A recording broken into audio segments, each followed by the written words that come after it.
আমার ভাইয়েরা, আল্লাহ রাব্বুল আলামিন বান্দার সকল চাহিদা পূরণ করে দিয়েছেন। সকল চাহিদা পূরণ করে দিয়ে বলছেন, বান্দা আমি তো একমাত্র ইবাদতের হকদার, তুই আমার ইবাদত করবি, আমার গোলামি করবি। আযান যখন হয়ে যাবে সব কাজ বাদ দিয়ে তুই রুকুর কাজে চলে যাবি, সেজদার কাজে চলে যাবি। রুকু সেজদা ঠিক করলে ওয়াফালুল খায়রা, ভালো কাজ তোর হয়ে যাবে রে বান্দা। নামাজের ডাক যখন আমার কানে আসবি, একটা কথা মাথায় রাখবেন, আযান যখন কোনো বান্দার কানে আসে, কানে আসার পরও যদি তার নামাজের মধ্যে পেরেশানি না হয়, ভাবতে হবে ওই অন্তরটা মুনাফিকের অন্তর। কিসের অন্তর বলেন? মুনাফিকের অন্তর। আযান শোনার সঙ্গে সঙ্গে বান্দা অস্থির হয়ে যাবে, আযান শোনার সঙ্গে সঙ্গে বান্দা দিওয়ানা হয়ে যাবে। আমি আল্লাহর প্রেমে কখন নামাজি দাঁড়াবো, আল্লাহর সঙ্গে কখন কথা বলবো। আল্লাহর সঙ্গে কথা বলার মোট কয়টা সময় বলেন? স্পেশাল সময় কয়টা? 5টা সময়। ফজর নামাজ, জোহর নামাজ, আসর নামাজ, মাগরিবি নামাজ, এশার নামাজ। যদি কোনো বান্দা ফজর নামাজ এবং এশার নামাজ যদি বা জামাত স্পেশালি আদায় করে, গোটা রাত কিয়ামুল লাইলের সমান সত্তর আমলনামায় আমার আল্লাহ দিয়ে দেন। আমার ভাইয়েরা, নামাজ তো আমার ডিউটি। অবশ্যই আমি আপনি নামাজের জন্য অবশ্যই গুরুত্ব দেব। যার নামাজ যত সুন্দর হবে তার ঈমানটা তত সুন্দর হয়ে যাবে। নামাজটা আমরা সময়ে পড়বো না অসময়ে পড়বো, বুঝে পড়বো না না বুঝে পড়বো, জেনে পড়বো না না জেনে পড়বো, আস্তে আস্তে না তাড়াতাড়ি পড়বো, আস্তে আস্তে ধীরস্থিরতার সঙ্গে পড়বো। কিন্তু কিছু কিছু লোক আছে নামাজ পড়তে নিয়ে মনে হয় বাড়িতে বউ মরছে, এরকম আছে না নাই বলেন? এত তাড়াহুড়ো করে নামাজ পড়া যাবে না। সুন্দর করে খুশুর সাথে ইউহাফিজুনের সাথে সুন্দর করে নামাজ পড়তে হবে। মুমিনের 9টা গুণের মধ্যে 2টা গুণ আল্লাহ পাক নামাজ নিয়ে বলেছেন, খাশিউন ইউহাফিজুন। নামাজটা যার যত সুন্দর হবে, ঈমানটা তার তত মজবুত হয়ে যাবে। আমার বন্ধুগণ, নামাজটা যখন পড়ব বুঝে শুনে আমরা নামাজ পড়ার চেষ্টা করব। এক লোকের বাড়ি মসজিদের সাথে, লোকটা হিন্দু মানুষ, প্রত্যেকদিন মসজিদের সামনে দিয়ে যায় আর শুনতে পায় ইমামের মুখ থেকে রুকু থেকে ওঠানোর সময় বলে সামি আল্লাহু লিমান হামিদা। এই হামিদা শোনার সঙ্গে সঙ্গেই প্রত্যেক দিন হামিদা হামিদা শুনে হিন্দু লোকটা মনে মনে চিন্তা করে ইমাম সাহেবের হলোটা কি। প্রত্যেকদিন হামিদা হামিদা করে, এই হামিদা মেয়ে কে, কোন মেয়ে, কথা বলছেন না, হামিদা মেয়ে কোন মেয়ে, এটা নিয়ে তার গবেষণা শুরু হয়ে গেছে। কয়েকদিন যাওয়ার পর কাকে কাকে বলবে লোক পাচ্ছে না। তার ঘরের সঙ্গে এক মুসলমান মানুষ তাকে ডাক দিয়ে বলছে, ভাই তোমাদের ইমাম সাহেবের হলোটা কি, কেন কি হয়েছে? প্রত্যেক দিন নামাজের মধ্যে এক মহিলার নামে দোয়া করা লাগে। কে কে যে হামিদা হামিদা করে? রহিমা আছে, করিমা আছে, শরীফা আছে, শুধু হামিদা হামিদা করে। হামিদা মেয়েটা কার মেয়ে? এখন এই মুসল্লি বলতেছে প্রতিবেশী কে, ভাই আমি 25 বছর যাবত বা জামাতের সাথে তাকবীরে উলার সাথে প্রথম কাতারে 5 ওয়াক্ত নামাজ আমি বা জামাতই পড়ি, আজ পর্যন্ত আমিও ঠিক মতো বলতে পারি না আসলেই হামিদা মেয়েটা কার মেয়ে। কি কথা কি বোঝা গেল? তাহলে ওই হিন্দুর চিন্তা আর মুসলমানের চিন্তার মধ্যে কোনো তফাৎ থাকলো? আসতে বলেন তফাৎ থাকলো? কি নামাজ আদায় করলাম আমরা, সমাজ থেকে সুদ বন্ধ হয় না, ঠিক কিনা? সুদ আছে না নাই? আছে। সম্মানিত ভাইয়েরা, সম্মানিত বন্ধুগণ, অসুস্থ হয়ে 60 বছর পার হয়ে গেছে এক বুড়া চাচা, রাতের বেলা 14 বার পেশাব করে। লক্ষণ কি? ডায়াবেটিস হয়ে গেছে। বুকের বাম স্তনের নিচে ব্যথা করে, হার্টের প্রবলেম। ডাক্তারের শরণাপন্ন হয়ে বলছে, ডাক্তার কাম তো সারা, ঘুমাবো কখন, পেশাব করতেই তো কাম সারা, কি করা যায়? ডাক্তার বললেন, আজকের থেকে আপনার জন্য চিনি হারাম, চিনি খাওয়া যাবে না। গরু গোশত খেলে আপনার ব্লক আরো ধরা পড়বে, গরু গোশত খাবেন না। আসলে কি এই দুটো জিনিস হারাম? না। রোগের কারণে ডাক্তার তাকে বারণ করলেন। পরামর্শ নিয়ে এসে সেই রোগী কি গরু খায়? সেই রোগী কি চিনি খায়? চা খায় চিনি ছাড়া। সামনে গরুর ভুনা সিনার গোশত সামনে বাটিতে থাকে, ওই গোশতগুলো দেখে চোখ দিয়া, জিব্বা লাফায়। খাওয়ার কোনো কায়দা নাই। খাওয়ার কোনো কায়দা আছে? খেতে পারে না। ডাক্তার মানা করে দিয়েছে। ডাক্তারের পরামর্শ যদি আপনি চিনি ছাড়তে পারেন, মজার গরু গোশত ছাড়তে পারেন, আল্লাহর পরামর্শ হলো সুদ খেও না, ঠিক কিনা? এখন কে ওঠে? যে উঠবে সে সুদ খায়। বসেন সবাই, বসেন। চট্টগ্রাম মহানগরীতে কোনো সুদের কারবার নাই। সুদ আছে, ভালো করে খাবেন।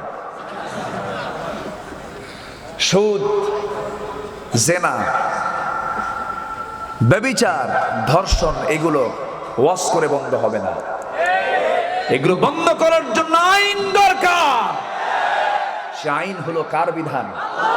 কার আইন দরকার? আল্লাহর আইন দরকার। এই জাতীয় কথা বললে আমরা জঙ্গি হয়ে যাই, আমরা মৌলবাদী হয়ে যাই। আমাদের টুপি দাড়ি বানাইছে জঙ্গির পোশাক, বোরকা বানাইছে জঙ্গির পোশাক। টুপি, দাড়ি এবং বোরকাকে দেখে যারা বলে জঙ্গি, হাসরের দিন তারা হবে আবু জেহেলদের সঙ্গী, ঠিক কিনা? দাড়িওয়ালা ছিলেন মুহাম্মদ সাল্লাল্লাহু, টুপিওয়ালা ছিলেন মুহাম্মদ সাল্লাল্লাহু। বোরকা দরকার আছে না নাই? বোরকা মেয়েদের জন্য কি নফল না ফরজ? বাইরে বের হলে তারা কি পড়বে?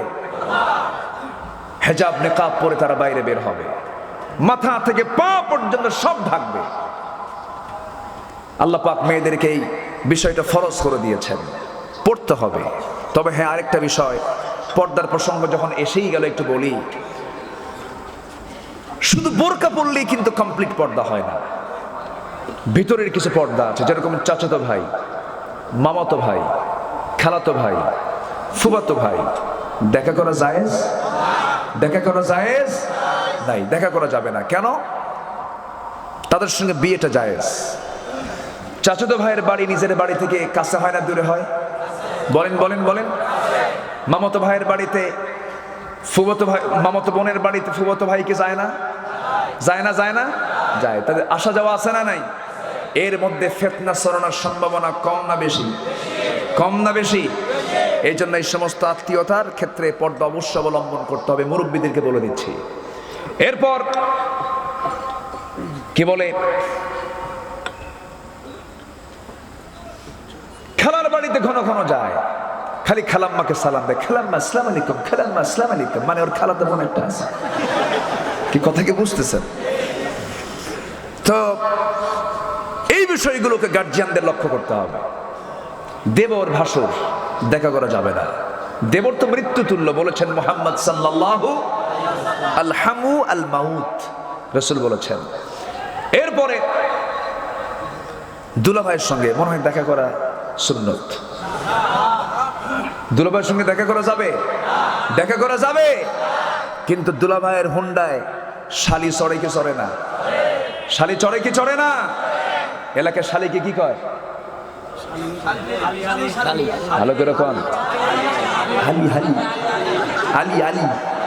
আচ্ছা, তাহলে দুলাভাইয়ের গাড়িতে আলি চড়ে, দুলাভাইয়ের গাড়িতে শালি চড়ে, এটা কি মানানসই? এটা কি জায়েজ? না। শালি চড়েছে দুলাভাইয়ের গাড়িতে, হুন্ডায়, দুলাভাই চালাচ্ছে হুন্ডা। শালি মনে মনে চিন্তা করে, আমার দুলাভাই তো গায়ের সঙ্গে গা লাগায় এত বসা ঠিক না, একটু দূরেই বসি। দূরে বসে মাঝখানে একটু গ্যাপ রাখে। দুলাভাই কম না, একটু সামনে যায়া মারে একখানা ব্রেক, গ্যাপ পূরণ করে। আছে না নাই? অতএব গ্যাপ পূরণ করার কোনো সুযোগ দেওয়া যাবে না, ঠিক কিনা? কষ্ট পাচ্ছেন আপনারা? এই সমস্ত কথাগুলো বলার মনে হয় দরকার নাই? দরকার আছে না নাই? হাজী সাহেব হজ করে আসছেন, মেয়েকে সামলান। হাজী সাহেব হজ করে আসছেন, বউকে পর্দার ভিতরে তোলেন, ঠিক কিনা? এগুলো খেয়াল করতে হবে। নামাজের সঙ্গে পর্দার অবশ্যই একটা সম্পর্ক আছে না নাই? নামাজ আছে যেখানে, পর্দা আছে সেখানে পর্দা অবলম্বন করতে হবে। পর্দা করা কি ফরজ। পুরুষের পর্দা আছে না নাই? নারীর দিকে তাকাতে মন চায় না? আসতে কোন কেন, হাসেন কেন? আচ্ছা, নারীর দিকে তাকাতে মন চায় না? মন তো চায়, মন তো ভালো না। ইন্নান নাফসা লাআম্মারা, নফস তো খারাপের দিকে চলে যায়, কিন্তু নফসের ট্রিটমেন্ট করার দরকার আছে না নাই? ট্রিটমেন্ট করতে হবে। মন তো চাবেই, কিন্তু চাইলেও তাকানো যাবে না। নজর হঠাৎ করে পড়ে গেছে, চেহারাটা ঘুরে নিতে হবে, আল্লাহ পাক মুজাহিদের সওয়াব দিয়ে দিবেন। এখন তো মেয়েদের গায়ে আর কাপড় চোপড় লাগে না। এদেশের এখন মারা যে অবস্থা, বিশেষ করে কক্সবাজার গেলে মনে হয় এই দেশকে এই দেশ না কোন দেশ আল্লাহ জানে। আমি কি ভুল বলতেছি? বিচগুলোর অবস্থা খুবই খারাপ, খুবই নোংরা অবস্থা। কি যে চিত্র, মাথার কাপড় তো নাই, কিচ্ছু নাই গায়ে। এই দৃশ্যগুলো দেখে যে ইমানদারের ভিতরে প্রতিবাদের ঝড় ওঠে না, সে কেমন করে ইমানদার হতে পারে? ঠিক কিনা? আজকে মেয়েদেরকে উলঙ্গ করে বের করে দেওয়া হয়েছে, এটা ইহুদি খ্রিস্টানদের ষড়যন্ত্র। আমার মা বোনদেরকে আমরা পর্দার মধ্যে রাখবো, জোরে বলি ইনশাআল্লাহ। আবার ভুল বুঝবেন না, মেয়েদেরকে বস্তাবন্দি করে না, পর্দার মধ্যে। মেয়েরা ডাক্তার হবে, ইঞ্জিনিয়ার হবে, শিক্ষিতা হবে, সব হবে, পর্দার নিয়ম ছাড়া না, পর্দার নিয়ম রক্ষা করে, পর্দার নিয়ম রক্ষা করে হবে তারা, কোনো সমস্যা নেই। আমার রাসূলের প্রিয় স্ত্রী, খুব কাছের স্ত্রী আম্মা জান আয়েশা সিদ্দিকা রাদিয়াল্লাহু আনহা, তিনি একজন বড় ডাক্তার ছিলেন। মদিনায় তিনি বসতেন, বাহিরের অনেক রোগী এসে তার কাছ থেকে চিকিৎসা নিয়ে যেত। আলহামদুলিল্লাহ বলেন, ডাক্তার হতে কোনো সমস্যা নেই। আপনার স্ত্রী, আমার স্ত্রীর পেটের অপারেশন লাগবে, মেজর অপারেশন, পুরুষ ডাক্তার দরকার, মহিলা ডাক্তার দরকার, মহিলারা ডাক্তার হতে পারবে, কোনো সমস্যা নাই। কথা যখন আসলে একটু বলে ফেললাম, ওই দিকে আমরা ইবাদত করব, রুকু দেব, সেজদা দেব, কার জন্য? আল্লাহর জন্য। শেষ করে দেই নাকি? আর একটু চলুক, জোরে বলি ইনশাআল্লাহ। আমার ভাইয়েরা, অনেকগুলো পয়েন্ট সামনে এখনো পড়ে আছি।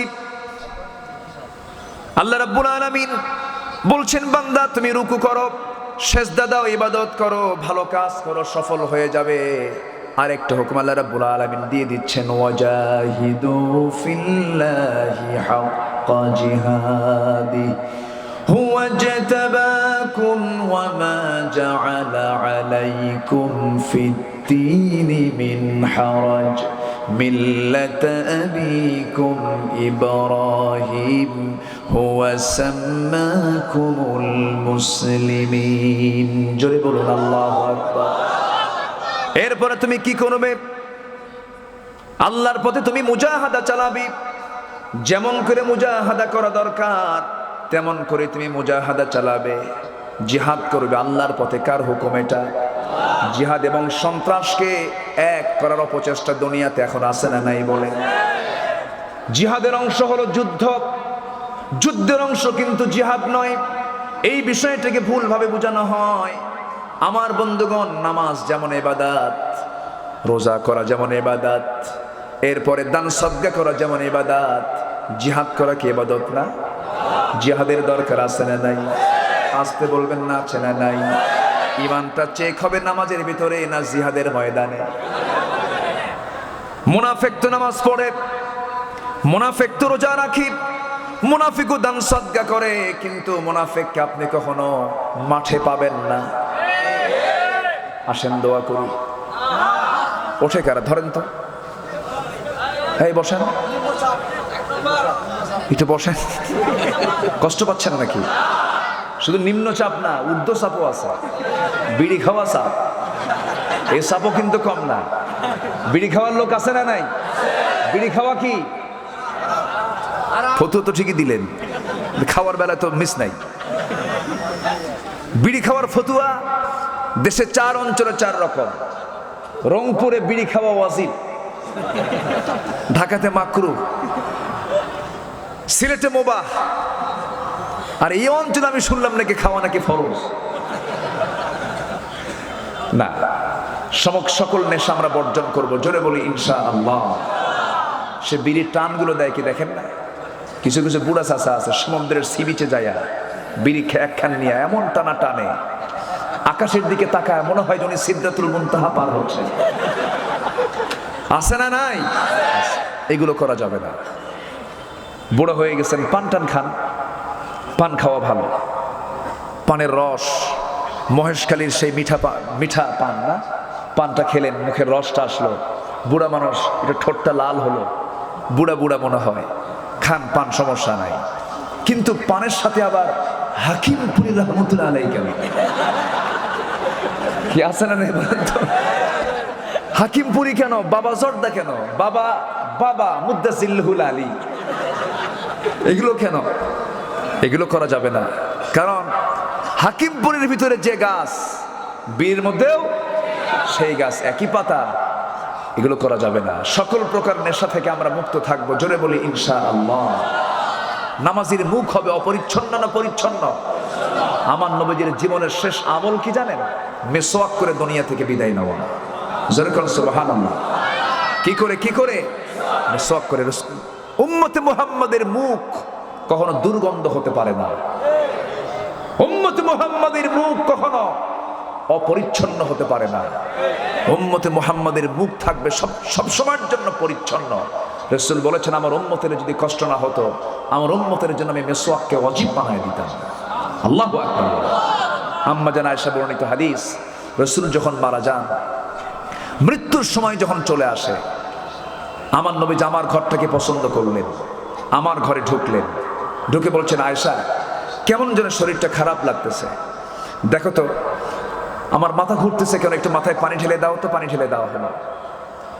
আজান দিচ্ছেন বেলাল, আমার নবীজি ওঠার চেষ্টা করলেন, সর্বোচ্চ চেষ্টা, কিন্তু মাথা চক্কর মেরে পড়ে গেলেন। বলেন, আয়েশা আমার মনে হয় জীবনে আর আমি জামাতে নামাজ পড়তে পারবো না, আমার টাইম ফুরিয়ে যাচ্ছে, যে কোনো মুহূর্তে আমি দুনিয়া থেকে বিদায় নিয়ে নেব। আয়েশা দেখো তো আমার সাহাবীরা কি নামাজ শুরু করলো কিনা।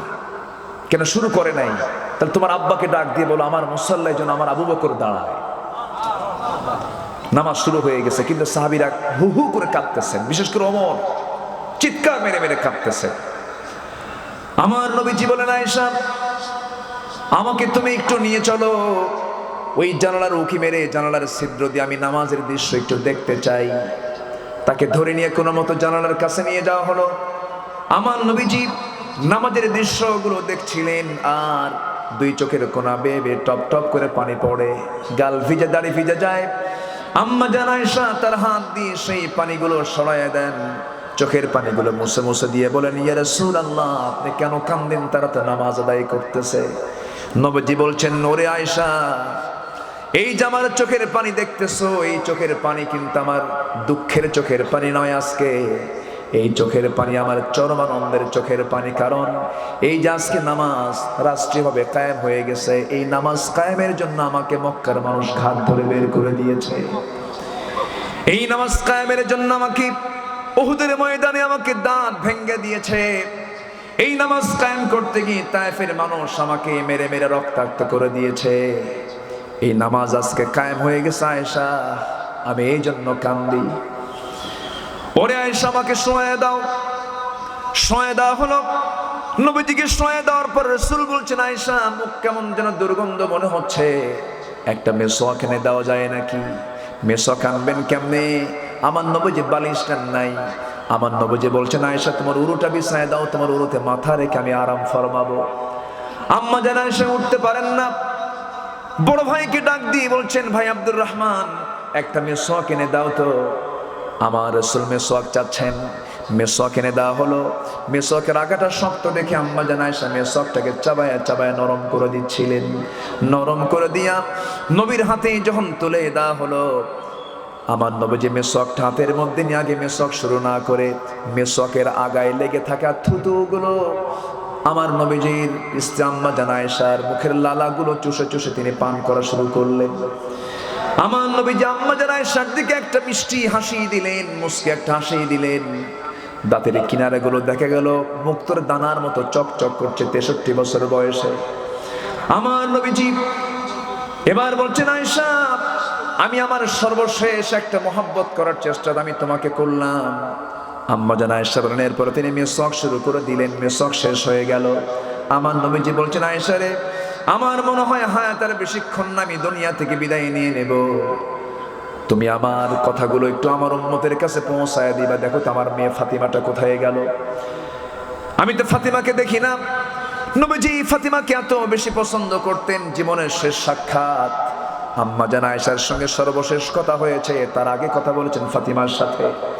ফাতিমাকে ডাক দিলেন, ফাতিমাকে ডাক দিয়ে যখন ফাতিমার চোখের দিকে যখন তিনি তাকালেন, ফাতিমাও কান্দেন, নবীজিও কান্দেন। রাসূল বলছেন, ফাতিমারে তুই কান্দিস না, তোর কান্না আমার দারুণ শেল বেঁধে যায়, তুই আমার কাছে চলে আয়। আমার নবীজি কাছাকাছি নিয়া কানের মধ্যে মুখ ঢুকিয়ে বললেন, ফাতিমা আর কেঁদো না, তুমি আমার দুনিয়াতে যেমন কাছে কাছে ছিলে, কবরের জিন্দেগিতেও তুমি আমার কাছে কাছে থাকবে। ফাতিমার কান্না থেমে গেল, মুস্কি হাসি মেরে তিনি বাইরে বের হয়ে যাচ্ছেন।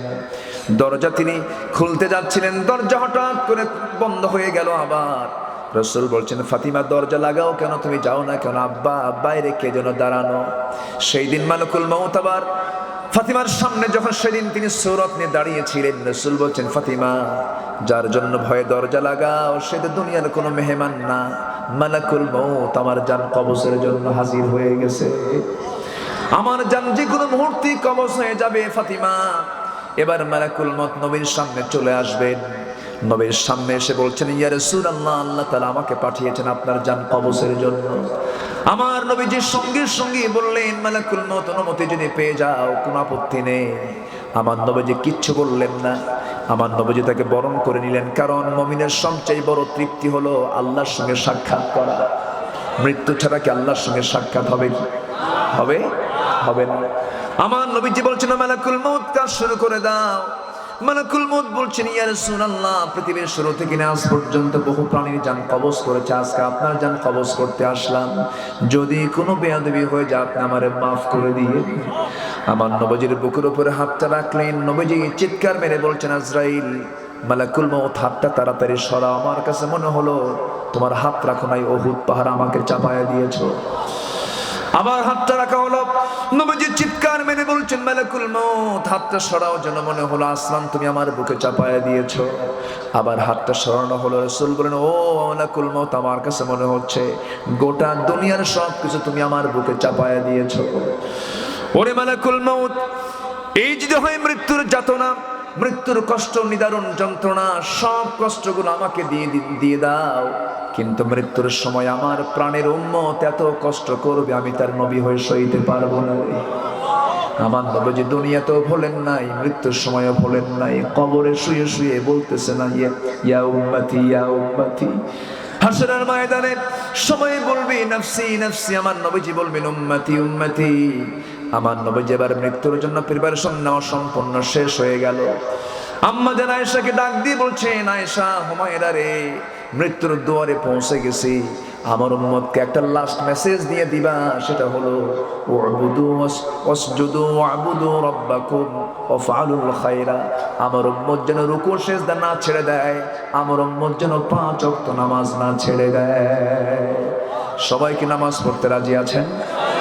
5 ওয়াক্ত নামাজ পড়বেন কারা? একটু হাত তুলে দেখান। চিৎকার মেরে বলি, ইয়া আল্লাহ, ইয়া রহমান, আমাদেরকে 5 ওয়াক্ত সালাত আদায় করার তৌফিক তুমি আল্লাহ দিয়া দাও, দিয়া দাও। জোরে বলি আমিন, আরো জোরে আমিন।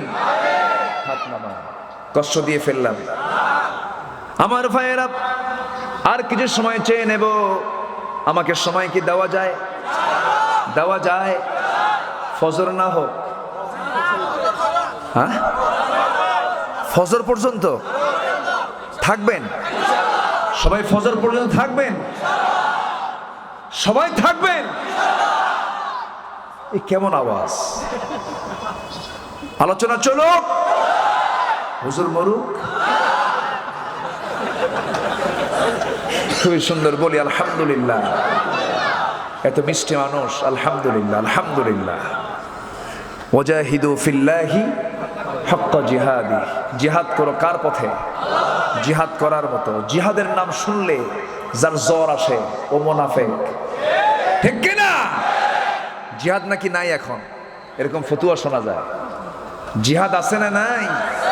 আছে না নাই? জিহাদ, আল জিহাদু মাদিন ইলা ইয়াউমিল কিয়ামা। ফেরাউন নাই, ফেরাউনের উত্তরসূরি থাকবে। আমার নবীজি নাই, নবীর উত্তরসূরিও আছে না নাই? থাকবে, হবে মোকাবেলা। হক বাতিলের দ্বন্দ্ব ছিল, আছে, থাকবে। জিহাদ ছিল, আছে, থাকবে। সম্মানিত ভাইয়েরা, সাহাবে কেরামকে রাসূল যখন ডাক দিয়েছেন, তারা কি বসেছিলেন? আমরা কি বসে থাকবো? অন্যায়ের বিরুদ্ধে সোচ্চার ভূমিকা পালন করাই হলো জিহাদ। অন্যায়কে আমার প্রশ্রয় দেব না। রাজি আছেন না সবাই? রাসূল যখনই ডাক দিয়েছেন তখন ডাকতে দেরি হয়েছে, আসতে দেরি হয়নি। কিন্তু মুনাফিকরা আসে নাই সেই সময়। ওহুদের প্রেক্ষাপট সবার কম বেশি জানা আছে। আমি মদিনা গেলে আমি আগে যাই ওহুদে, আগে ওহুদের প্রান্তরে আমি যাই, একটু ঘুরে ফিরে বেড়াই। কারণ এখানে একটা বড় চেতনা আছে না নাই? বড় শিক্ষা আছে না নাই? শুয়ে আছেন কতজন সাহাবী? 70 জন। শুহাদায়ে উহুদ, তাদের মাকবারা গুলো এক জায়গায়। আমার রাসূল কবর দিয়ে মদিনার মসজিদের দিকে চলে আসলেন। বিশেষ করে রাসূল সবচেয়ে বেশি কেঁদেছেন সেদিন তার আপন চাচা আমির হামজার জন্য। তার লাশ যখন রাসূল দেখলেন, নাক কাটা, কান কাটা, চোখ তোলা, হাত কাটা, পা কাটা, বক্ষ বিদীর্ণ করে থোকা থোকা কলিজাটা পড়ে আছে আশেপাশে, সবগুলোকে জড়ো করে রাসূল বললেন, দেখো তো আমার আব্দুল্লাহ বিন জাহাশ কোথায়? আব্দুল্লাহ বিন জাহাশ সেদিন দোয়া করেছিলেন যুদ্ধে যাবার আগে, আল্লাহ আমি যেন প্রবল বেগে বাতিলের মোকাবেলা করতে পারি এবং এক পর্যায়ে কাফেররা যেন আমাকে আক্রান্ত করে ফেলে, আমার জন্য তারা নাক কাটে, কান কাটে, আমার চোখ তুলে নেয়। এই নাক কাটা, কান কাটা, চোখ উপরে যাওয়া এই বডি নিয়ে আল্লাহ তোমার সামনে আমি হাজির হতে চাই। সেদিন তুমি বলবে, ফিমা জুদিয়া আনফুক ওয়া উযনুক, তোমার আজকে নাক কেন কাটা, কান কেন কাটা? সেদিন বলবে, আল্লাহ তোমার জমিনে তোমার দিন কায়েমের জন্য জিহাদের ময়দানে আমি শহীদ হয়েছি, এই জন্য এই অবস্থা হয়েছে। রাসূল বললেন, দেখো তো আমার আব্দুল্লাহ বিন জাহাশ কোথায়? হুজুর ওই জায়গায় পড়ে আছে, নিয়ে আসো। দুজনকে এক জায়গায় করে রাসূল বললেন, এই দুজনকে এক কবরে দাও, এক কবরে সমাহিত করো। আল্লাহু আকবার বলেন। জান্নাত মামুর বাড়ির আবদার নয়, জান্নাত এত সস্তায় আসে নাই। যার মধ্যে জিহাদি চেতনা না সৃষ্টি হবে, জিহাদের জজবা না ভিতরে পয়দা হবে, ভাবতে হবে, সেই হৃদয়টা এখনো ঈমানের পরিপূর্ণতায় পৌঁছে নাই, ঠিক কি না? মুজাহিদু ফিল্লাহি হাক্কা জিহাদি। ওহুদের প্রান্তরে কি অবস্থা! রাসূল জানতে পারলেন 1 বছরের যুদ্ধের ধকল না কাটতেই 1 বছরের মাথায় পিতৃহত্যার প্রতিশোধ, ভাই হত্যার প্রতিশোধ নিয়ে 3000 সৈন্য নিয়ে সব রওনা দিয়েছে, ওহুদের প্রান্তরে হাজির হয়েছে। রাসূল জানতে পারলেন, তাড়াহুড়ো করে 1000 সৈন্য নিয়ে বের হলেন। মুনাফিকরা কয়, ইয়া রাসূলুল্লাহ কোথায় যাচ্ছেন? যুদ্ধে। ওদের সংখ্যা কত? 3000, আমাদের সংখ্যা কত? 1000। অসম যুদ্ধে আমরা যাব না। এখন এরকম বলার লোক আছে না? আসতে বলবেন না, আছে না নাই? রাসূল বললেন, কেউ না গেলেও আমি একা গিয়ে বাতিলের বিরুদ্ধে আমি দাঁড়িয়ে যাব। জোরে বলেন সুবহানাল্লাহ। রাসূল কি পিছপা হয়েছেন? না। আমার নবী যে রওনা করলেন, বউকে সাথে নিলেন। সেদিন ছিলেন আম্মা জান আয়েশা সিদ্দিকা রাদিয়াল্লাহু তাআলা আনহা। রাসূল কোথাও গেলে বউ ছাড়তেন না। সুবহানাল্লাহ। বউকে সাথে নিয়ে যেতেন। জীবনে একবার হজ করেছেন, বউকে সাথে নিয়ে তিনি হজ করেছেন। বউকে সাথে নিয়ে চলবেন, ঈমানটা সেফ থাকবে। যেখানে যান বউ সাথে নেবেন। বউ সাথে থাকলে কি হয় জানেন? এদিক সেদিক তাকানোর কোনো সুযোগ পাওয়া যায় না। আপনি বউ সাথে নিয়ে আপনি অন্যের দিকে তাকাবেন, উপায় নাই। এ তো বড় দারোগা, ঠিক আছে না? তাকাবেন কেমনে? আপনি হয়তো হঠাৎ করে নজর চলেই গেছে, আধা সেকেন্ড তাকাইছেন, সেই সময় হয়তো আপনার ওই দারোগা কিছু বলবে না। 2-3 দিন যাওয়ার পর যখন আপনি একটু মিষ্টি সুরে ডাকবেন, সুইটি, তখন তোমার সুইটি, নজর যায় অন্যদিকে, ঠিক আছে না? আমার নবীজি তার সারা জীবনের সুন্নত হলো বড় কোনো অভিযানে গেলে স্ত্রীকে সাথে নিয়ে যেতেন। ওহুদের প্রান্তরে তিনি সাথে নিয়ে গেলেন। যুদ্ধের দামামা চতুর্দিকে চলতেছে, যুদ্ধ শুরু হয়ে যাচ্ছে। আমার নবীজি যুদ্ধের স্থানগুলো সব নির্ধারণ করে দিলেন। সেদিন বললেন, দেখো আজকের এই কণ্ঠকীর্ণ যুদ্ধের ময়দানে খুব সতর্ক থাকতে হবে। কাফেররা, কোরাইশরা খুব শক্ত ভূমিকা নিয়ে তারা যুদ্ধে এসেছে। আমার নবীজির মাথায় সেই দিন টুপি, পাগড়ি না হেলমেট? বলেন, টুপি, পাগড়ি না হেলমেট? সেদিন আমার নবীর হাতে সাধারণ কোনো কিছু না তরবারি? সাধারণ কোনো কিছু না তরবারি? নবীর গায়ে সেদিন জুব্বা না যুদ্ধের পোশাক? নবীজি সেদিন কি হেঁটে না ঘোড়ার পিঠে? ঘোড়ার পিঠে। আমার নবীজি সেদিন সমরনায়ক, রাষ্ট্রনায়ক। অনেক বক্তা ওয়াজ করে, বক্তাও কান্দে, শ্রোতাও কান্দে, কিন্তু নবীজির ওই জীবনের ওই বিষয়গুলো নিয়ে কথা বলেন। আর রাসূল একজন শ্রেষ্ঠ রাজনীতিবিদ ছিলেন, এই কথা হাইলাইট করতে চায় না। এতে তাদের মানসিক রোগ দেখা যায়। মানসিক রোগ না, ইমানের রোগ এগুলো, ঠিক কিনা? আজকে চুপ থাকবেন। চুপ থাকার কারণে আমরা রোমকে হারিয়েছি, চুপ থাকার কারণে আমরা স্পেনকে হারিয়ে ফেলেছি, চুপ থাকার কারণে আমরা ভারতকে হারিয়ে ফেলেছি। আমরা আর হারাতে চাই না, আমরা অর্জন করতে চাই গোটা দুনিয়া। এর জন্য জিহাদি তামান্না থাকার দরকার আছে না নাই? আচ্ছা, সম্মানিত ভাইয়েরা, আমার নবীজি মুনাফিকদেরকে চিনে ফেললেন। সেই দিন মুনাফিকরা এক সাইড হয়ে গেল, যুদ্ধের ময়দানে দাঁড়ালেন, সব নির্ধারণ করে দিলেন। যুদ্ধ শুরু হয়ে গেল। 50 জনকে সাইড করে বললেন, তোমরা এই পাহাড়ের চূড়ায় বসে থাকো, কোন শত্রু এই চিকন গলিপথে আসলে ওদেরকে তীর মেরে শেষ করে দিবা। কিন্তু কিছুক্ষণ পর দেখা গেল মুসলমানদের প্রায় বিজয় হয়ে গেছে। ওই 50 জন তীরন্দাজ স্থানটা ত্যাগ করেছেন নবীজির পরামর্শ না নিয়ে। একটা ভুল হয়ে গেল, অনাকাঙ্ক্ষিত অপরিকল্পিত একটা ভুল হয়ে গেল। ওই চিকন গলিপথ দিয়ে ঢুকেই আচমকা হঠাৎ করে আক্রমণ করে তারা রাসূলকে টার্গেট করলো। কারণ আমাদের টার্গেট এক ব্যক্তি, এই ব্যক্তিকে মেরে ফেললে ইসলাম শেষ হয়ে যাবে, এটা তাদের টার্গেট ছিল। বৃষ্টির মতো তীর মারা শুরু হলো। সাহাবীরা কি বসেছিলেন? আস্তে সাহাবীরা কি বসেছিলেন? সঙ্গে সঙ্গে তরবারি নিবেন কখন, দৌড় মেরে এসে নবীর চতুর্পাশে প্রাচীরের মতো দাঁড়ায় গেছেন। বললেন, ইয়া রাসূলুল্লাহ, যত তীর আমার গায়ে লাগবে আপনার গায়ে লাগবে না। 10 জন সাহাবীর জীবন চলে গেল। শুধু দেখলেন রাসূল একটাও নাই। এক সাহাবীর চোখের মধ্যে তীর ঢুকেছে, চোখটা চট করে বের হয়ে আসলো, হাতের উপরে পড়ে আছে। কাতাদা রাদিয়াল্লাহু তাআলা রাসূল করলেন কি মুজিজা, প্রকাশ পেয়ে গেল। নবীদের আল্লাহ পাক প্রত্যেক পয়গম্বরকে 3টা গুণ দিয়েছেন। একটা হলো ওহী, আরেকটা হলো মুজিজা, আরেকটা হচ্ছে হুসনে খুলক। আমার নবীজি চোখটা দেখেই রাসূল বললেন কি, এইদিকে আসো কাতাদা। হাতের মধ্যে নিয়ে চোখের জায়গায় ঢোকায় দিয়ে হাত মুখের থুতু দিয়ে লেপন করলেন, চোখটা ভালো হয়ে গেল। আমার ভাইয়েরা, সেই যুদ্ধের ময়দানে রাসূলকে বাঁচাতে গিয়া কোন সাহাবীর সামনে থাকলেন না, সব বিদায় নিলেন। আমার নবীজি একাকী আবার হয়ে গেলেন। কাফেররা তীর মারা বন্ধ করে নবীজির প্রায় কাছাকাছি এসে নিকটবর্তী একটা জায়গায় এসে তারা নবীর একদম নিকট আসার সাহস পেল না। হাতের মধ্যে পাথর নিল, নবীজির মাথা বড় বড় মেরে দিল। নবীজির মাথায় ছিল সেদিন হেলমেট, হেলমেটের চিকন লোহা নবীজির শক্ত হাড়ের মধ্যে, কপালের মধ্যে গেঁথে গেল। আমার নবীজি মাথা চক্কর মেরে উঠল। আরেকজন কাফের আরেকটা পাথর মেরে দিল, শিরস্ত্রাণের চিকন লোহা নবীর গালের মধ্যে গেঁথে গেল। আরেকজন কাফের মুখ বরাবর মেরে দিল, নবীজির সুন্দর সামনের 2টি দাঁত ভেঙে পড়ে গেল।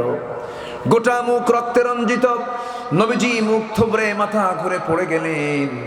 সমস্ত কাফেররা চতুর্দিকে গুজব রটায় দিল, কুতিলা মুহাম্মদ, নবীজি মুহাম্মদ নিহত হয়েছেন। ওমরে ফারুক পাগলের মতো চিৎকার মেরে মেরে বলে, যে দুনিয়ায় রাসূল নাই সেই দুনিয়া আমার বাঁচার দরকার নাই। তরবারি নিয়ে তিনি বের হয়ে গেলেন, যুদ্ধের ময়দানে আবার ঘুরে দাঁড়ালেন। কিন্তু হযরত আলী মনে মনে চিন্তা করছেন, না না, নবীজির দাওয়াতি মিশন তো এখনো শেষ হয় নাই। তন্ন তন্ন করে খুঁজে খুঁজে রাসূলকে বের করে সামনে দাঁড়ায় দেখেন, আমার নবীজির থোকা থোকা রক্ত পড়ে আছে উহুদের প্রান্তরে। আমার নবীজির এমন দৃশ্য দেখে হযরত আলী কাঁদতে কাঁদতে বলছেন, ইয়া রাসূলুল্লাহ, আপনি ওদের জন্য লানত করুন যারা আপনাকে রক্তাক্ত করেছে।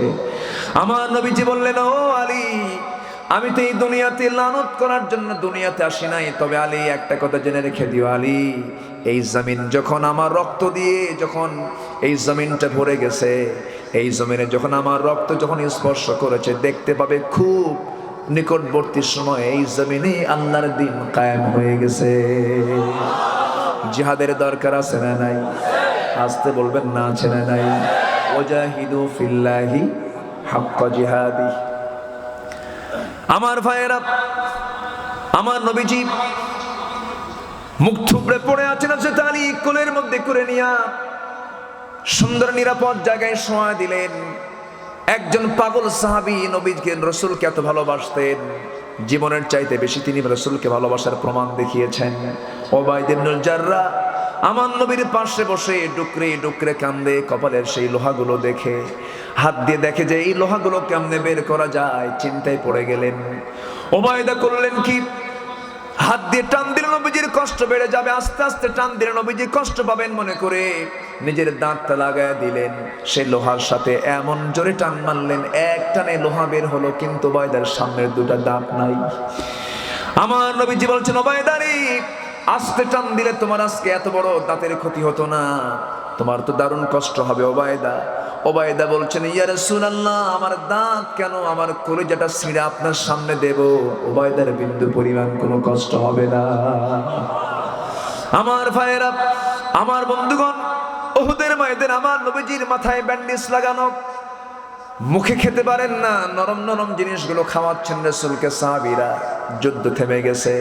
ওইদিকে মদিনার রাস্তা দিয়া আমার নবীর দিকে হেঁটে হেঁটে আসতেছে একজন মহিলা, রাসূলকে লক্ষ্য করে বলছেন, ইয়া রাসূলুল্লাহ, আমার স্বামী জিহাদে চলে আসছেন, আমার স্বামী রাতের বেলা আমার সঙ্গে সহবাস করেছেন, ফজর নামাজটা পড়তে পারেন নাই, ফরজ গোসলও করতে পারেন নাই। তিনি শুনেছেন আপনি নাকি দুনিয়া থেকে বিদায় নিয়েছেন, আমার থেকে বিদায় নিয়ে সে যুদ্ধে চলে আসছে, কিন্তু আমার মন বলছে আমার স্বামী বেঁচে নাই, আমার স্বামী দুনিয়া থেকে বিদায় নিয়েছে। দেখুন তো আমার স্বামীর খবরটা কি, কারণ আমার স্বামীর ফরজ গোসল সম্পূর্ণ হয় নাই, দয়া করে ফরজ গোসল সম্পূর্ণ যেন হয়। আমার নবীজি বললেন, ও মহিলা, তোমার স্বামীর নামটা কি? হানজালা। রাসূল সঙ্গে সঙ্গে বলছেন, দেখো তো আমার সুন্দর সাহাবী হানজালার লাশটা কোথায়? তন্ন তন্ন করে খুঁজে পাওয়া গেল না। আমার রাসূল সঙ্গে সঙ্গে চিন্তায় পড়ে গেলেন। জিবরিল আমিন এসে বলছেন, ইয়া রাসূলুল্লাহ, হানজালার ফরজ গোসল এখনো সম্পূর্ণ হয় নাই বলে হানজালার ফরজ গোসল সম্পূর্ণ করার জন্য আরশের মালিক মহান রব্বুল আলামিন দুনিয়ার পানি নয় জান্নাতের পানির বাজেট পাস করে দিয়েছে। হানজালা জান্নাতের চলে গেছে, জান্নাতের পানি দিয়ে তার গোসল করাচ্ছেন ফেরেশতারা। সম্মানিত ফেরেশতারা কাঁধে বহন করে নবীর সামনে হাজির করা হলো। জানাজা সম্পূর্ণ হয় নাই এখনো। নবীজি জানাজা সম্পূর্ণ করে সাহাবে কেরামকে কেঁদে কেঁদে বলছেন, সাহাবীরা দেখ, আমার হানজালার লম্বা চুল দিয়ে এখনো জান্নাতের পানিগুলো টপ টপ করে পড়তেছে। আমার ভাইয়েরা, আমার বন্ধুগণ, ফুলসজ্জার মধ্য দিয়ে ইসলাম আসে নাই। নূহ আলাইহিস সালামকে মারতে মারতে রক্তাক্ত করে দিয়েছে। ইব্রাহিম আলাইহিস সালামকে আগুনে নিক্ষেপ করে ফেলেছে। মুসা আলাইহিস সালামকে দেশ ছাড়া করেছে। ঈসা আলাইহিস সালামকে মারার পরিকল্পনা হাতে নিয়েছে। মুসা আলাইহিস সালামকে কত জুলুম নির্যাতন করেছে। শরীয়ত ভাই বলেন তো, এই আলোচনা শেষ করতে আরো 2-3 ঘন্টা লাগে না? আয়াতগুলো এখনো পড়ে আছে, কি করব? করি না হয় ইনশাআল্লাহ। দেখছেন, তাও কয় করে। ভাবছিলাম যে আমার ভাই, উনিও কথা বলে, আমিও কথা, একটু দয়া মায়া করবে, উনি না করে, তাহলে আমি এখন যাই কই। কারণ কথা বলার এই কষ্ট ভুক্তভোগী যারা বক্তা তারা ছাড়া কেউ বুঝবে না। ঠিক, এটাও ঠিক, ঠিক আছে, খুব ভালো। আপনারা বলি আলহামদুলিল্লাহ। অনেক রাত হয়েছে। ফাকিমুস সালাহ, নামাজ কায়েম করো। নামাজ কায়েম আর নামাজ আদায় কে এক? নামাজ আদায় সবাই করে, নামাজ কায়েমের আন্দোলনে কি সবাই আসে? আসেন, নামাজ কায়েম করবো আমরা, জোরে বলি ইনশাআল্লাহ। ওয়াতুজ যাকাত, নিজে যাকাত দেব, যাকাত ভিত্তিক অর্থনীতি চালু করার আন্দোলন করব, ঠিক কি না? আচ্ছা, ওয়াতাসিমু বিল্লাহ, আল্লাহকে আমরা শক্ত করে ধরবো, আল্লাহর কালামকে আমরা শক্ত করে ধরবো। কে বলছেন? তাহলে কি হবে? হুয়া মাওলাকুম, তাহলে তিনি তোমার বন্ধু হবেন। তিনি তোমার কি হবেন? বন্ধু হবেন, তোমার ওলি হয়ে যাবেন, অভিভাবক হয়ে যাবেন, গার্জিয়ান হয়ে যাবেন। ফানিআমাল মাওলা, কতই না উত্তম সে অভিভাবক, কতই না উত্তম সে সাহায্যকারী। তিনি কে? আল্লাহ। আল্লাহ, তুমি আমাদের এই দুটো আয়াতের নিরিখে আমল করার তৌফিক দিয়ে দাও, জোরে বলি আল্লাহুম্মা আমিন। সুবহানাকাল্লাহুম্মা আশহাদু আল লা ইলাহা ইল্লা আনতা আস্তাগফিরুকা ওয়া আতুবু ইলাইক। যে যেখানে আছেন সেখানে বসে পড়ুন। আমরা চাইবো কার কাছে? ইসলামী সঙ্গীত। আচ্ছা, এলাকায় কি শিরিক বেদাত আছে? মাজার পূজা, মাজার পূজা আছে?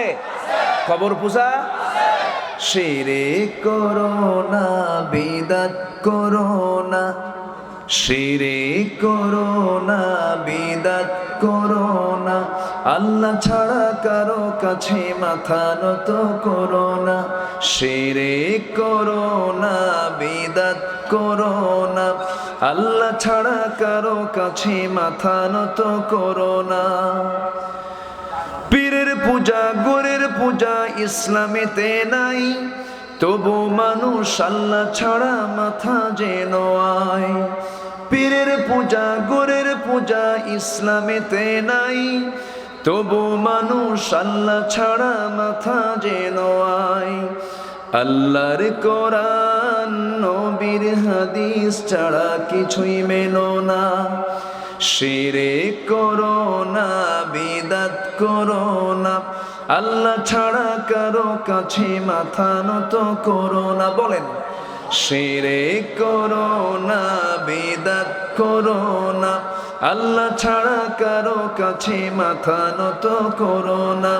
পীরের পূজা গোরের পূজা ইসলামেতে নাই, তবু মানুষ আল্লাহ ছাড়া মাথা যেন আয়। আল্লাহর কোরআন নবীর হাদিস ছাড়া কিছুই মেনো না। এই তরিকা সেই তরিকা ইসলামেতে নাই, এই তরিকা সেই তরিকা অভাব কিছু নাই, রাসূল ছাড়া আর তরিকা মুক্তির উপায় নাই। ঠিক কি না?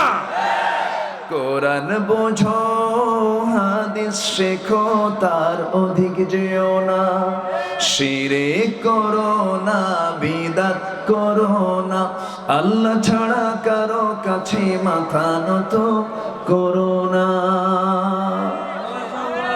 কেউ তো মারহাবা বললেন না, কিছুই বললেন না। দোয়া করুন আপনি, আল্লাহুম্মা আমিন। ربنا ظلمنا أنفسنا وإن لم تغفر لنا وترحمنا لنكونن من الخاسرين ربنا لا تزغ قلوبنا بعد إذ هديتنا وهب لنا من لدنك رحمة إنك أنت الوهاب গভীরাত নিঝুম রাত, নিভানো রাত্রিতে চাঁদের মতো হাজার হাজার মুসলমান নরনারীকে নিয়ে তোমার কালামের দুটি আয়াতকে সামনে রেখে আলোচনা শেষান্তে শিব কাঙ্গাল ভিখারির মতো দুটো হাত পেতে আছে। আল্লাহ, গুনার দিকে নজর দিও না, বান্দা মনে করে তামাম জীবনের সমস্ত গুনাহগুলোকে তুমি আল্লাহ আমাদের মাফ করে দাও। জনম দুঃখিনী মা, জনম দুঃখী বাপজান যারা চলে গেলেন, জিন্দেগির গুনাহগুলো মাফ করে দাও, কবরগুলোকে জান্নাতের টুকরা বানাইয়া দাও।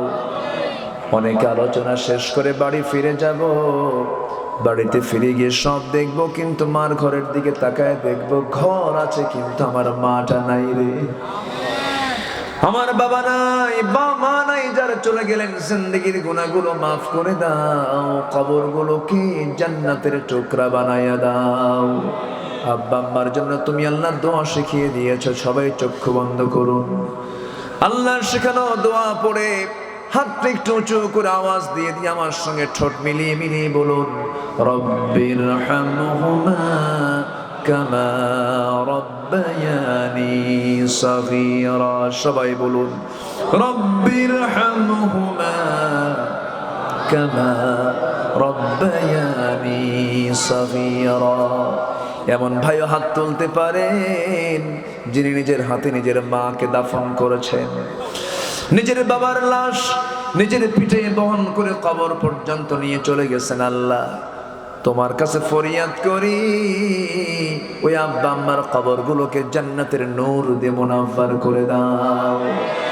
আল্লাহ তাআলা, বিশেষ করে মাহফিলটার আয়োজন যারা করলেন, শোনার জন্য দূর দূরান্ত থেকে যারা আসলেন, বিনিময়ে কিয়ামতের কঠিন ময়দানে যেদিন কেউ কাউকে চিনবে না, এমনকি মা সন্তানকে পর্যন্ত স্বীকার করে বসবে, যেদিন মানুষ কাঁদতে কাঁদতে চোখের পানিগুলো ফুরে যাবে, চোখ থেকে রক্ত বের হওয়া শুরু হয়ে যাবে, সেই কঠিন মুসিবতের দিন এই মাহফিল সবার জন্য নাজাতের মাধ্যম তুমি আল্লাহ বানাইয়া দিও। আয় আল্লাহ তাআলা, কোন দিন দুনিয়া থেকে বিদায় হব জানি না, মরতেই যখন হবে শহীদে মত কপালে জুটায়া দিও। ও আল্লাহ, তোমার বান্দাগুলো হাত তুলে আছে, ভিক্ষুকের মতো পেতে আছে রে আল্লাহ। তোমার বান্দার মনের খবর তুমি আল্লাহ ভালো করে জানো। আল্লাহ মেহেরবানি করে তোমার বান্দাদের সকল চাওয়াকে তুমি আল্লাহ কবুল করে নিও। এই পৃথিবীতে আসার তো সিরিয়াল ছিল, যাওয়ার তো কোনো সিরিয়াল থাকে না রে। কোন দিন মরে যাব কেউ জানি না। আল্লাহ তোমার পছন্দের গোলাম হয়ে আমরা মরতে চাই। আল্লাহ মেহেরবানি করে আমাদেরকে তুমি আল্লাহ তোমার পছন্দের বান্দা হিসেবে কবুল করে নাও। আয় আল্লাহ তাআলা, কোন দিন মরবো জানি না, তোমার দরবারে ফরিয়াদ করি। ও আল্লাহ, আমাদের হিসাবটাকে তুমি আল্লাহ জটিলে নিবা না। আল্লাহুম্মা হাসিবনি হিসাবান ইয়াসিরা, আল্লাহুম্মা হাসিবনি হিসাবান ইয়াসিরা। ও আল্লাহ, মুসলমানদের পায়ের তলায় মাটি নাই। কাশ্মীরে হিন্দুরা মুসলমানকে মারে, চীনে বৌদ্ধরা মুসলমানকে মারে, ফিলিস্তিনে ইহুদিরা মুসলমানকে মারে। মুসলমান মার খেতে খেতে আজকে শেষ হয়ে যাচ্ছে রে আল্লাহ। আল্লাহ মেহেরবানি করে তুমি তার রাসূল পাঠাবে না, কিন্তু আমরা তোমার কাছে ফরিয়াদ করে একটা ওমর একটা আবু বকর তুমি আল্লাহ দুনিয়াতে পাঠায়া দাও। আয় আল্লাহ তাআলা, যেদিন মরে যাব সেদিন থেকে নাম থাকবে না, পদবিও থাকবে না। মরে যাওয়ার সঙ্গে সঙ্গে বলবে না শরীয়তুল্লাহ জিহাদিকে ঘর থেকে বের করো, বলবে না আব্দুল্লাহ আমিনকে ঘর থেকে বের করো, বলবে লাশ ঘর থেকে টান মেরে বের করো, লাশটাকে গোসল করাইয়া দাও, লাশটাকে কাফনের কাপড় পরাইয়া দাও। মার পেট থেকে উলঙ্গ হয়ে দুনিয়া দেখেছি, কবরে যাওয়ার সময় শুধু একটা কাপড়ের সঙ্গে যাবে রে। ও আল্লাহ, আমাকে দাফন করার জন্য সকল প্রস্তুতি নিয়ে নেবে, কাফনের কাপড় পরাবে, বলবে লাশটাকে নিয়ে জানাজা পড়ায় দাও, লাশটাকে নিয়ে কবরের দিকে চলে যাও, লাশটা কবরে শোয়া দাও, লাশটা কবরে শোয়া দিয়া বাঁশ চাপা দিয়া মাটি চাপা দিয়ে চলে আসবে রে। বিকেল বেলা বৃষ্টি শুরু হবে, বৃষ্টির পানি দিয়ে কবরটা ভেসে উঠবে। ও আল্লাহ, পোকামাকড় গুলো উল্লাস করবে, ওই পোকামাকড় গুলো বলবে দেখো দেখো কত বড় খাদ্য চলে এসেছে। আমার যত্ন করা দেহটা সব পোকার পেটে চলে যাবে রে। ও আল্লাহ, এই তো দুনিয়া, এই তো দুনিয়া। মাথার তেলে মাথার চুলে কত তেল দিলাম, কত শ্যাম্পু দিলাম, চুলগুলো 3 দিনের মধ্যে মাথার সব চুলগুলো উপরে উপরে খসে খসে চলে যাবে। 7 দিনের মধ্যে পেটের নাড়ি বুড়ি চোখ কান মুখ দিয়ে সব বের হয়ে যাবে রে। 2 মাস চলে যাবে, 2 মাসের ব্যবধানে যতনে গড়া দেহ, 2 মাসের ব্যবধানে সব মাটির সঙ্গে মিশে যাবে, পোকার খাদ্য হয়ে যাব। কয়েকটা হাড়গোড় ছাড়া এই দেহে আর কিছুই থাকবে না রে। কিসের তাকাব্বুরি আমরা করি আল্লাহ, বুঝতে পেরেছি তুমি ছাড়া বন্ধু আমাদের কেউ নাই রে। আমরা রুকু করব, আমরা সেজদা দেব, আমরা তোমার ইবাদত করব, তোমার জন্যই ভালো কাজ করব, তোমার প্রতি আমরা মুজাহাদা চালাবো। আল্লাহ, আমাদেরকে তোমার পছন্দের বান্দার কাতারে শামিল করে নিও। শরীয়তুল্লাহ জিহাদি ভাইকে কবুল করে নিও, মাহফিল কমিটিকে কবুল করে নিও। যার যা প্রার্থনা তুমি আল্লাহ দয়া করে মঞ্জুর করে নিও। মওতের সময় জবানে জারি করে দিও লা ইলাহা ইল্লাল্লাহু মুহাম্মাদুর রাসূলুল্লাহ।